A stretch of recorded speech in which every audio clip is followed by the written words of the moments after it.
Hello friends, मेरा नाम राकेश कुमार और मैं आप सभी का आपके अपने चैनल SR स्टडी 1984 में आपका स्वागत करता हूं। और देखिए, आज का जो मेरा टॉपिक है वो है भारत शासन अधिनियम 1935। तो देखिए, आज मैं आपको भारत शासन अधिनियम 1935 के बारे में मैं आपको पढ़ाने जा रहा हूं। तो देखिए, आज की वीडियो बहुत ज़्यादा हेल्पफुल साबित होने वाली है, क्योंकि जितनी भी प्रतियोगी परीक्षाएं होती हैं उसमें भारत शासन अधिनियम 1935 से कोई क्वेश्चन जरूर पूछा जाता है। तो देखिए, आज हम भारत शासन अधिनियम 1935 पढ़ेंगे। इस अधिनियम की प्रमुख विशेषताएं जो है इस प्रकार हैं। नंबर 1, अखिल भारतीय संघ। देखिए, यह संघ 11 ब्रिटिश प्रांतों, 6 चीफ कमिश्नरी क्षेत्रों और उन देशी रियासतों से मिलकर बनना था जो स्वेच्छा से संघ में शामिल होना चाहती थी। देखिए, देशी जो रियासत थी जिन पर कि राजाओं का शासन होता था, उन रियासतों के लिए यह छूट थी कि वे भारतीय संघ में शामिल होना चाहे तो हो सकती है, और यदि नहीं होना चाहती तो वह भी उनकी इच्छा के ऊपर है। लेकिन प्रांतों के लिए संघ में शामिल होना बहुत ज़्यादा जरूरी था। ठीक, प्रांतों के लिए संघ में शामिल होना अनिवार्य था, परंतु जो देशी रियासत थी उनके लिए यह उनकी इच्छा के ऊपर निर्भर था। अब देखिए, इसके बाद में जो हमारा अगला पॉइंट है, देखिए इसमें है प्रांतों में द्वैध शासन प्रणाली को समाप्त कर दिया गया था। प्रांतों में देखिए 1919 भारत शासन अधिनियम 1919 के अनुसार प्रांतों में द्वैध शासन प्रणाली को शुरू किया गया था। 1919 के अधिनियम के अनुसार प्रांतों में द्वैध शासन प्रणाली को शुरू किया गया था, लेकिन 1935 के अधिनियम के अनुसार इसको समाप्त भी कर दिया गया था, जिसे प्रांतों में भारत शासन अधिनियम 1919 के द्वारा शुरू किया गया था। देखिए, मैं आपको पहले बता चुका हूँ कि भारत शासन अधिनियम 1919 के द्वारा प्रांतों में द्वैध शासन प्रणाली को शुरू किया गया था, लेकिन 1935 के अधिनियम के द्वारा इसको समाप्त भी कर दिया गया था। अब देखिए, इससे अगला हमारा पॉइंट है केंद्र में द्वैध शासन की स्थापना। देखिए, इसमें क्या है, केंद्र में द्वैध शासन की स्थापना। केंद्र में द्वैध शासन की स्थापना की गई थी और विधायी शक्तियों को केंद्र और प्रांतीय विधानमंडलों के बीच विभाजित किया गया था। देखिए, जैसे कि इस समय वर्तमान समय में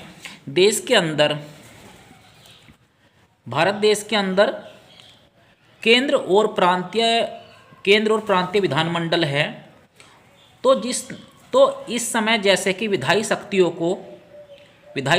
को कानून बनाने की शक्तियों को केंद्र और प्रांतों के बीच में बांटा गया है, तो इसी प्रकार जो है उस समय भी केंद्र में द्वैध शासन की स्थापना की गई थी और विधायी शक्तियों को, कानून बनाने की शक्तियों को केंद्र और प्रांतीय विधानमंडलों के बीच बांटा गया था। और इसी के तहत संघ सूची, राज्य सूची और समवर्ती सूची का निर्माण किया गया था। तो देखिए 1900 भारत शासन अधिनियम 1935 के द्वारा ही ये संघ सूची, राज्य सूची और समवर्ती सूची का निर्माण किया गया था। उसके बाद में देखिए, इस अगला पॉइंट हमारा भारतीय रिजर्व बैंक की स्थापना। देखिए, भारतीय रिजर्व बैंक की स्थापना ये भारत शासन अधिनियम 1935 के द्वारा ही भारतीय साख की सुरक्षा के लिए, भारतीय मुद्रा की सुरक्षा के लिए भारतीय रिजर्व बैंक की स्थापना की गई थी। ठीक है, भारतीय रिजर्व बैंक की स्थापना भारत शासन अधिनियम 1935 के द्वारा ही की गई थी। उसके बाद में आपका लास्ट पॉइंट है, देखिए इस अधिनियम के द्वारा ही इस अधिनियम के द्वारा ही संघीय न्यायालय की स्थापना की गई थी और संघीय न्यायालय की स्थापना जो हुई थी वो आपकी 1937 में हुई थी। देखिए ये क्वेश्चन एग्जाम में पूछा जा सकता है कि 1935 के अधिनियम के द्वारा संघीय न्यायालय की स्थापना कब की गई। तो देखिए यह की गई थी 1937 में। अब देखिए उसके बाद में है, इस अधिनियम के द्वारा बर्मा को भारत से अलग कर दिया गया था। इस अधिनियम के द्वारा देखिए बर्मा जो था, जो इस समय जिस देश का नाम म्यांमार है, ठीक है, जिसका नाम इस समय वर्तमान समय में म्यांमार है, उसका पूर्व नाम बर्मा था और यह पहले भारत के अंदर ही था। यह पहले भारत के अंदर ही था। तो इस अधिनियम के द्वारा बर्मा को भारत से बिल्कुल अलग कर दिया गया था। अब देखिए अगला जो पॉइंट है हमारा क्या है, इस अधिनियम के द्वारा ही कुछ प्रांतों में द्विसदनात्मक व्यवस्था लागू की गई है। देखिए जैसे कि आप वर्तमान समय में इस समय देखते हैं कि इस समय कुछ प्रांतों में द्विसदनात्मक व्यवस्था है, मतलब राज्य के अंदर आपकी विधान परिषद भी है, विधानसभा भी है, लेकिन यह व्यवस्था कुछ ही राज्यों में है। तो इसी तरह से 1935 अधिनियम के द्वारा कुछ ही प्रांतों में द्विसदनात्मक व्यवस्था लागू की गई थी।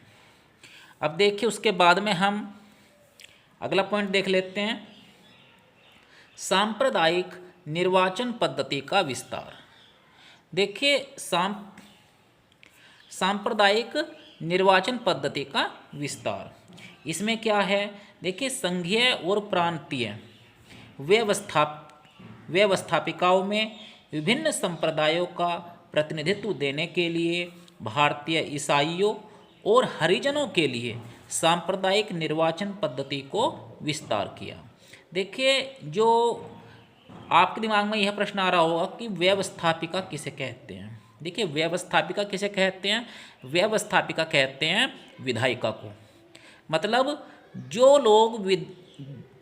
जो संस्था कानून बनाती है, कानून का निर्माण करती है, उसे हम कहते हैं व्यवस्थापिका। तो देखिए भारत के अंदर दो प्रकार की व्यवस्थापिका होती है, एक तो राज्य की और एक संघ की। तो देखिए संघीय और प्रांतीय व्यवस्थापिकाओं में विभिन्न संप्रदायों को प्रतिनिधित्व देने के लिए भारतीय ईसाइयों को और भारतीय हरिजनों के लिए सांप्रदायिक निर्वाचन पद्धति का विस्तार किया गया था।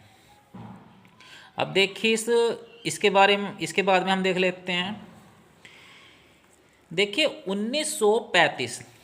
1935 भारत शासन अधिनियम 1935 में किसी भी परिवर्तन करने का अधिकार केवल ब्रिटिश संसद को ही प्राप्त था।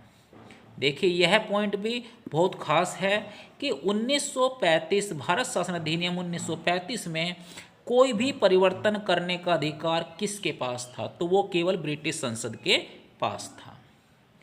देखिए उसके बाद में अगला पॉइंट है,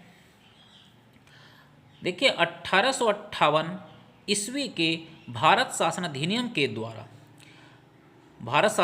द्वारा 15 सदस्यों की भारत परिषद का गठन किया गया था। भारत परिषद का गठन किया गया था जिसमें कि पूरे 15 सदस्य होते थे, लेकिन भारत शासन अधिनियम 1935 के द्वारा भारत परिषद को समाप्त कर दिया गया, इसका अंत कर दिया गया। तो देखिए यह पेपर में मतलब प्रतियोगी परीक्षाओं में यह प्रश्न जो है आ सकता है कि भारत शासन अधिनियम के द्वारा जो है मतलब भारत परिषद का अंत किस अधिनियम के द्वारा किया गया, तो इसका जो सही आंसर है वो है भारत शासन अधिनियम 1935 के द्वारा। तो भारत शासन अधिनियम 1935 के द्वारा भारत परिषद का अंत कर दिया गया था। अब देखिए उसके बाद में हम देखते हैं ये देखिए, इसी अधिनियम के द्वारा कुछ प्रांतों में द्विसदनात्मक व्यवस्था शुरू की गई थी। उसके बाद इसमें जो अगला पॉइंट है हमारा क्या है, इस अधिनियम में प्रस्तावना का अभाव था। मतलब जैसे कि और अधिनियम में, जो और अधिनियम अब तक आए हैं, इससे पहले के जो अधिनियम थे उन सभी में प्रस्तावना पाई जाती थी, लेकिन यह सबसे खास बात है कि भारत शासन अधिनियम 1935 में प्रस्तावना नहीं थी। इस मतलब प्रस्तावना का अभाव था। तो देखिए, आज मैंने आपको भारत शासन अधिनियम 1935 के बारे में पढ़ाया।